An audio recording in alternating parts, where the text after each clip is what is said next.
మళ్ళీ కరోనా లాంటి వైరస్ గబ్బిలాల నుండి మనుషులకి అలర్ట్ అయిన ప్రపంచ దేశాలు.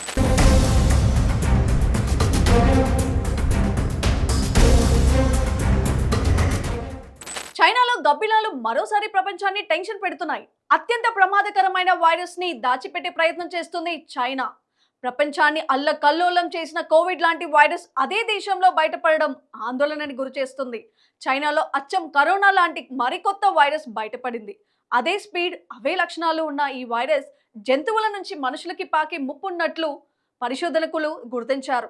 గబ్బిలాలో కనిపించిన ఈ భయంకరమైన ఈ వైరస్ ని HKU5 COVID-2 గా పిలుస్తున్నారు. ఇది COVID-19 కి కారణమైన SARS COVID-2 ను పోలిక ఉందని పరిశోధనలో తేలినట్టు హాంకాంగ్ కు చెందిన ఓ వార్తాపత్రిక బయటపెట్టింది. గబ్బిలాలో కరోనా వైరస్లపై ఎక్కువగా పరిశోధనలు చేసిన ప్రముఖ వైరలాజిస్ట్ షీ జెంగ్లీ ఈ పరిశోధనాన్ని సంబంధించిన టీం ని లీడ్ చేశారు. Guangzhou's laboratory, Guangzhou's academy of sciences, Wuhan యూనివర్సిటీలతో పాటు వ్యూహాన్ ఇన్స్టిట్యూట్ ఆఫ్ వైరాలజీకి చెందిన సైంటిస్టులు కూడా ఇందులో పాల్గొన్నారు. అయితే ఈ వైరస్ మెర్బకోవ్ వైరస్ తో పాటు ప్రాణాంతక MERS CoV, middle eastern respiratory syndrome sub variants కు చెందినట్లుగా పరిశోధనలో తేలింది. HKU5 COVID-2 అనేది నేరుగా జంతువుల నుంచి మనుషులకి వ్యాపించే ఛాన్స్ ఎక్కువగా ఉంటుందని సైంటిస్టులు హెచ్చరిస్తున్నారు. అయితే ఈ వైరస్ సామర్థ్యం COVID-19 తో పోలిస్తే తక్కువగానే ఉండవచ్చని సైంటిస్టులు అంటున్నారు. వైరస్లకి పుట్టినిల్లుగా మారుతుంది చైనా. చైనాలో ఉద్భవించిన కరోనా వైరస్ ప్రపంచవ్యాప్తంగా లక్షలాది మంది ప్రాణాలు బలికొంది. కరోనా వైరస్ బారిన పడి కోలుకున్న వారిలో పలువురు ఇప్పుడు ఆరోగ్య సమస్యలు ఎదుర్కొంటున్నారు. కొందరైతే కరోనా వైరస్ పేరు చెబితేనే భయపడిపోయే పరిస్థితి. నిన్న మొన్నటి వరకు HMPV వైరస్, బర్డ్ ఫ్లూ వణికిస్తే తాజాగా ప్రజలను GBS వైరస్ వణికిస్తుంది. ప్రాణాంతకమైన వ్యాధి కాకపోయినప్పటికీ ప్రజల్లో భయం మాత్రం అంచెలంచెలుగా పెరుగుతుంది. ప్రస్తుతం GBS వైరస్ వ్యాప్తి కారణంగా తెలుగు రాష్ట్రాల్లో 4 మృతి చెందారు.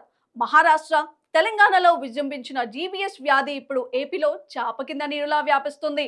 కేసులు క్రమంగా పెరుగుతుండడంతో ఆందోళన నెలకొంది. మరోవైపు ప్రభుత్వం కూడా గట్టి చర్యలు చేపట్టింది. ఇప్పటి వరకు 3 మరణాలు నమోదయ్యాయి. GBS వ్యాధి ఒక అరుదైన నరాల వ్యాధిగా డాక్టర్లు చెప్తున్నారు. బాడీలోని రోగ నిరోధక శక్తి వ్యవస్థ నరాలపై ఈ వైరస్ దాడి చేస్తుంది. ఫలితంగా కండరాల బలహీనత, గొంతు నొప్పి, నడవలేని స్థితి, అలసిపోయినట్లుగా అనిపిస్తుంది. మొదటి దశలో చికాకుగా నడుము నొప్పి ఉంటుంది.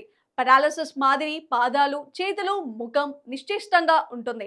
చర్మంలో సూది గుచ్చినట్లుగా కూడా అనిపిస్తుంది. కొన్ని కేసుల్లో కండరాలు పూర్తిగా పనిచేయకపోవడం, గుండె వేగం మారడం, ఊపిరితిత్తులు సమస్యలు సంభవిస్తాయి. శ్వాస తీసుకోవడంలో ఇబ్బంది ఎదురై వెంటిలేటర్ అవసరం అవుతుంది. ముఖం, కంటి కండరాలపై ప్రభావం, కొన్ని సందర్భాల్లో ముఖ నరాలు ప్రభావితమవుతాయి. అయితే ఇది అంటువ్యాధి కాకపోవడంతో అంత ప్రమాదం కాదని, కానీ చైనాలో బయటపడ్డ HKU5 COVID-2 డేంజర్ గానే కనిపిస్తుంది. ఇది COVID-19 కి కారణమైన SARS COVID-2 ని పోలి ఉండడం, నేరుగా జంతువుల నుండి మనుషులకి పాకే వైరస్ కావడంతో ప్రపంచ దేశాలు ఒక్కసారిగా అలర్ట్ అయ్యాయి. దీన్ని ఎలా ఎదుర్కోవాలో అని ఆలోచిస్తున్నాయి.